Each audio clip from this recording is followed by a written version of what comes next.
Hi everyone, it's Raina. So this video is if you have your sun in Aquarius and your moon in Taurus. This was requested and I was glad that it was because this is a very interesting combination to say the least.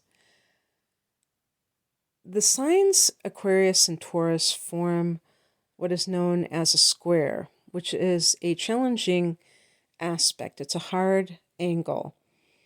And technically, a square exists when two planets are about 10 degrees or less apart. So if you have Aquarius and Taurus and there's a 15-degree orb or distance between them, it wouldn't be considered a square.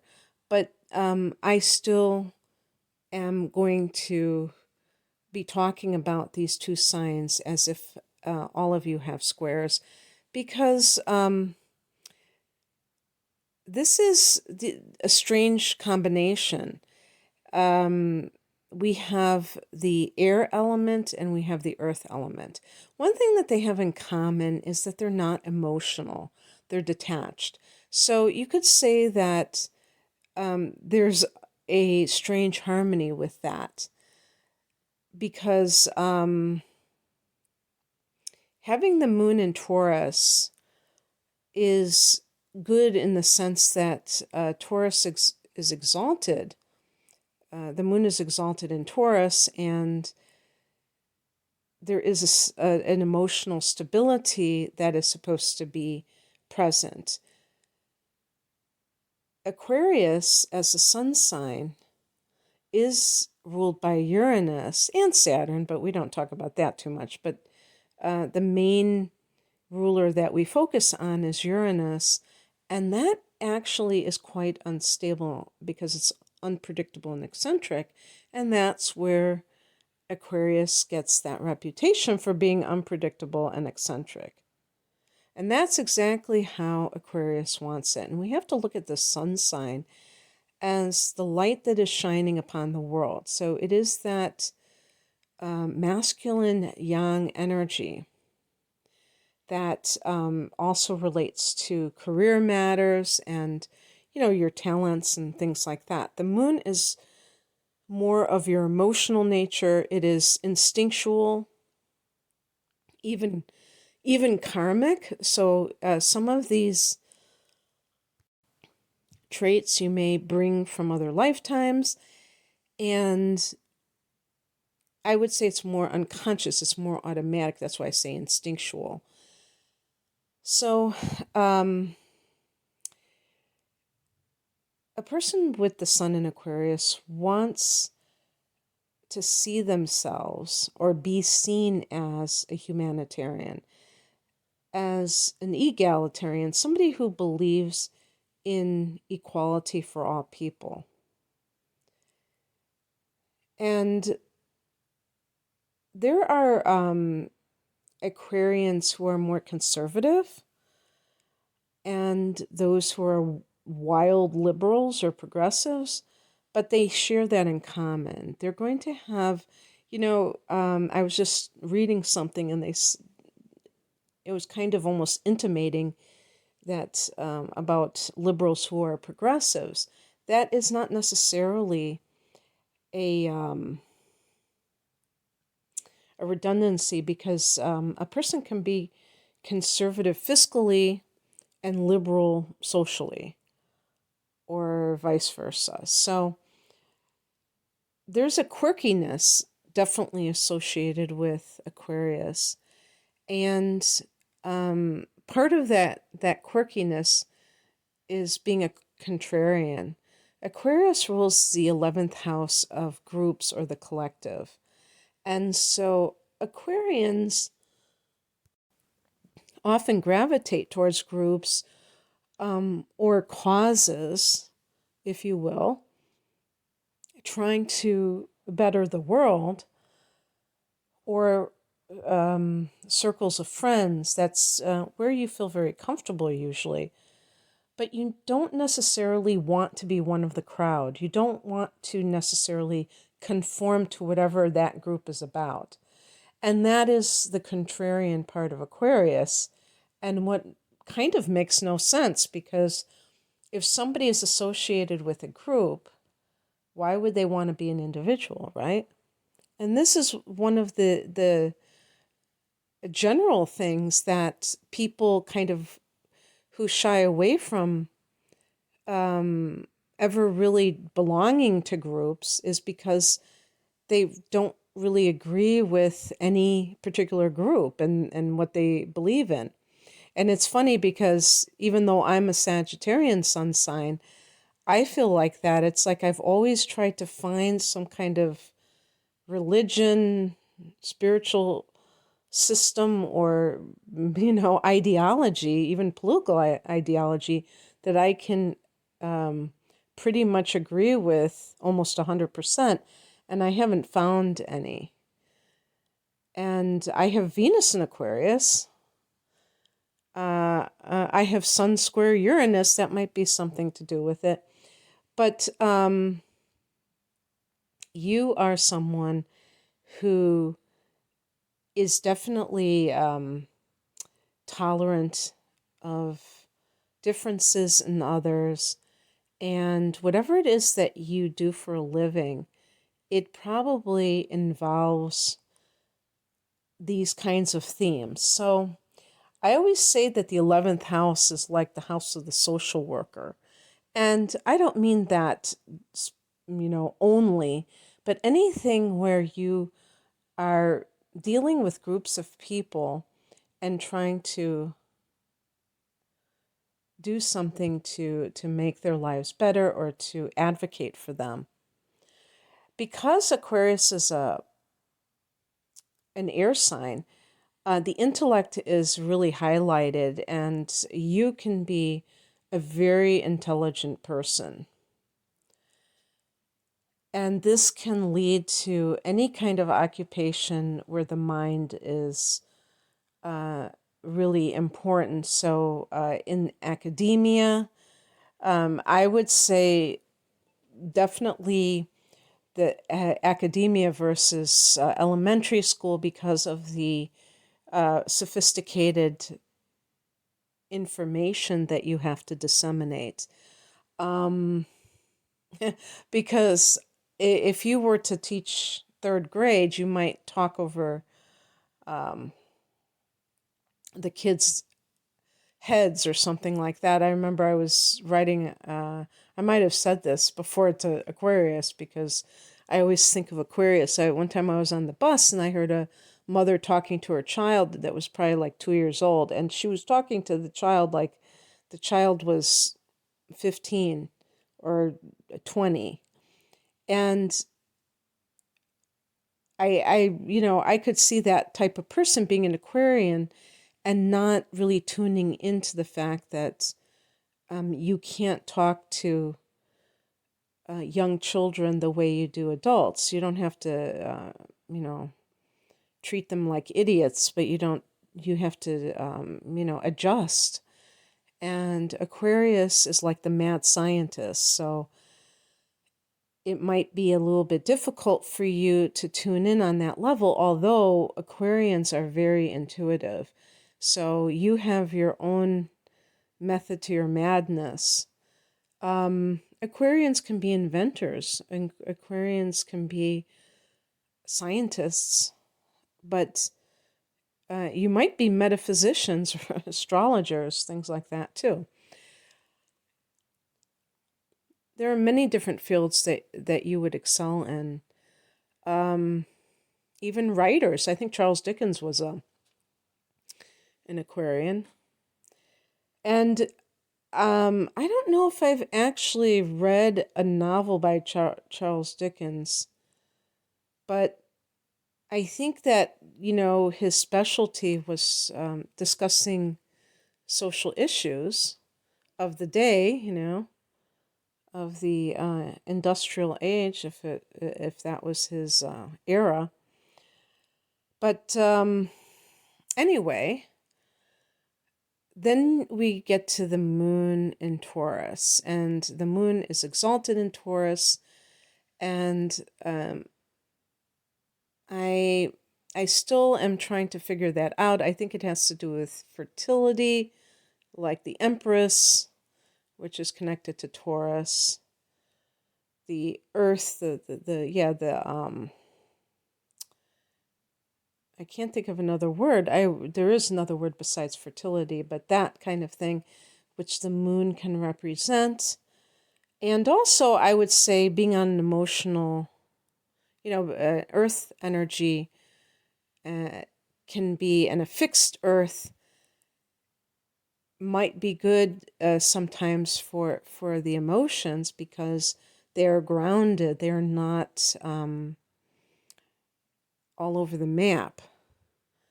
So this combination can produce somebody that doesn't get riled up. That if somebody insults you, you're not going to lose your cool. If something sad happens, you're not going to break down and just start sobbing necessarily. Although look at some of the inner planets because that might change things a little bit. Aquarius is right by Pisces, and that can make you quite emotional. Even with Mercury there, you might express yourself in a very emotional way. Venus, Mars, and in personal relationships, your rising sign can certainly, if you have water rising, Cancer, Scorpio, Pisces, you might, what it might be is false advertising, where you come across as uber emotional, but you really are a lot more detached than people know. And that might actually shock a few water signs if they ever get close enough to witness that. They might think that that was all fake, and it's really not. It's not that it's like it. You could call it a facade, but it's really, I think, stemming from childhood and how you tried to cope with the family of origin, maybe as a caretaker sometimes in that sense. And maybe you have a fire sign, rising sign, and you're much more flashy like Leo or Sag or Aries. But really, when people get to know you, there is this dry quality, which is not necessarily so bad because a lot of fire can be very dehydrating, and other people can feel kind of overwhelmed by fire. So I think the more that I do these readings, the more I think that having this earth and air for the sun, moon, and rising signs can be quite a blessing. So in terms of relationships, Aquarius can be quite, I don't know, maybe a little bit ambivalent is the word, where you're kind of not sure if this is the stupidest thing you've ever done or whatever, that you are happy. It's strange because as detached as Aquarians can be, I don't think that they are incapable of being in a committed relationship whatsoever. I think that you are. And who knows, you might, with this combination, you might actually fall in love and commit at an earlier age than a typical person. But what will happen with that square between the sun and moon is that you feel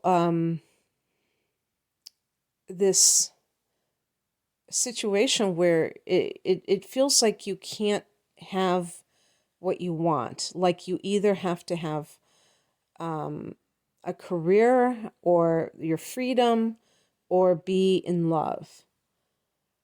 Your moon in Taurus can make you very romantic.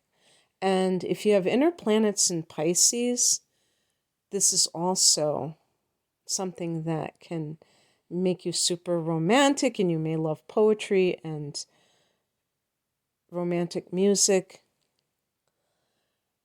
But the sun is something that can never be denied. Even if there are a lot of competing influences that seem to go against it or contradict it. And so for Aquarius, it's really about having the freedom to be who you are more than anything else. If you find that person who respects that about you and who isn't trying to change you and who, gets you, I think that's the biggest thing, then you will be happy as a clam. But sometimes you may get involved with the wrong person for whatever reason. Maybe you are physically attracted to them. If you do have those Pisces inner planets with that moon in Taurus, you may find yourself gravitating towards earth or water signs, and this isn't necessarily right for you. The fire element or fellow air signs will oftentimes be more appreciative of individuality, progressive tendencies. I find that the earth and the water signs tend to be more conservative and more traditional, and therefore you may not have as much in common with them overall. That is a broad brush that doesn't necessarily stand up to individual situations, but that's all I can do for these types of readings. So it is something that you have to be very analytical about. And I think too, and another thing I think is so weird about this combination is I always say that Taurus is a meat and potatoes kind of sign. And I was thinking about Elton John. Now, Elton John does not have the sun in Aquarius. He has a sun in Aries and the moon in Taurus. And there are other famous rock stars who have the moon in Taurus. Jim Morrison was one of them. And that did not stop him from being an intellectual person. But there was always this self-indulgence. Same thing you can see with Elton John. Although he is clean and sober, he still seems to like to eat, and he seems to like to eat. Oh, well, he said he likes to shop. I saw Rocket Man, and that was kind of, and I think I shake my head sometimes when I see Elton John because he's so talented and stuff, but he has that Taurian side to him for sure, that likes clothes and all that, and just materialistic things. So you may have that kind of strange dichotomy, if you want to call it that. I really don't think of Aquarians as being very free spending and interested in and materialistic.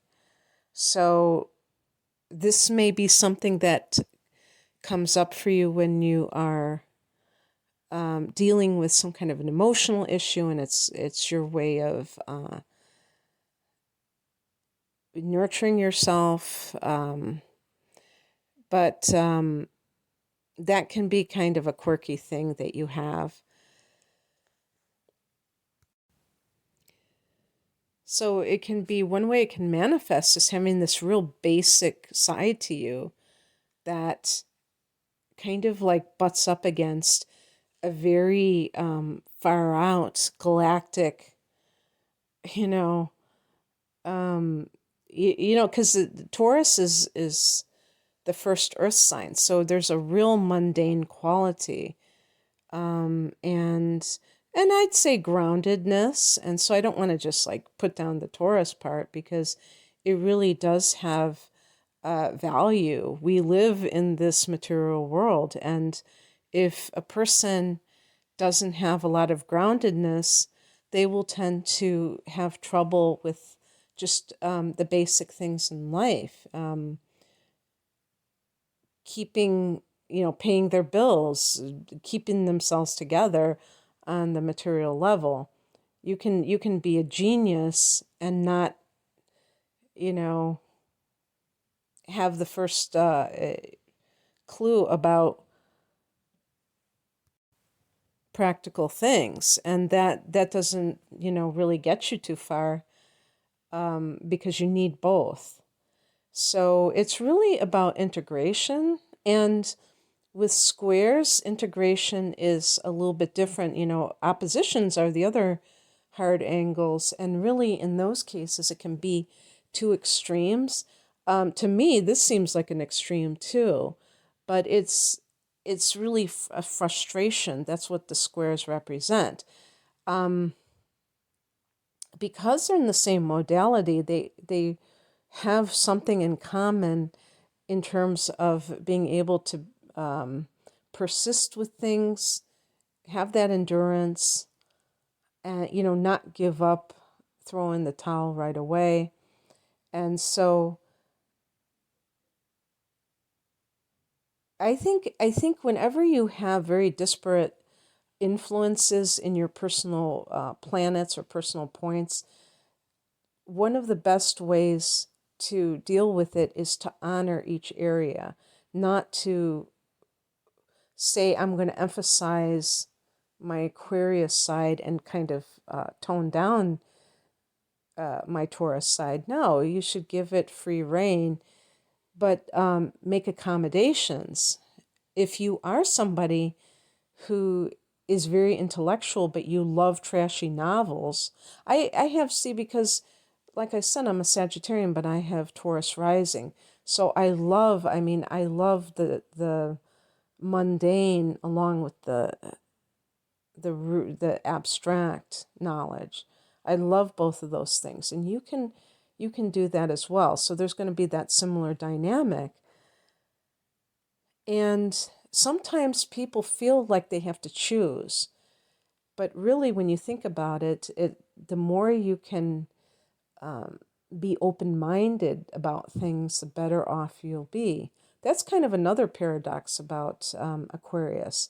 There's a lot of talk about tolerance and being open-minded, but it's also a fixed sign, so you can have your own prejudices, not necessarily with racial things or anything like that, or sexism, but maybe like it could be like strange things where you just don't like a certain type of music and you just will not even listen to it.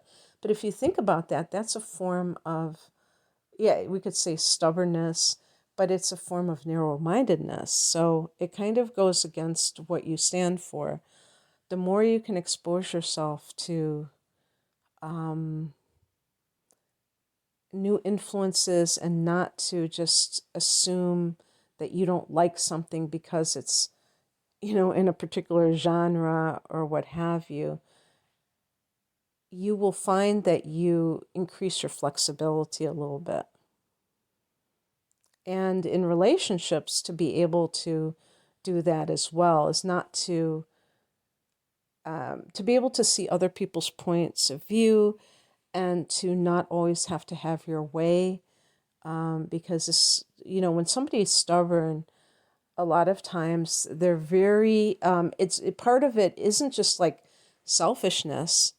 It's because they're very set in their ways and they don't really like new things necessarily.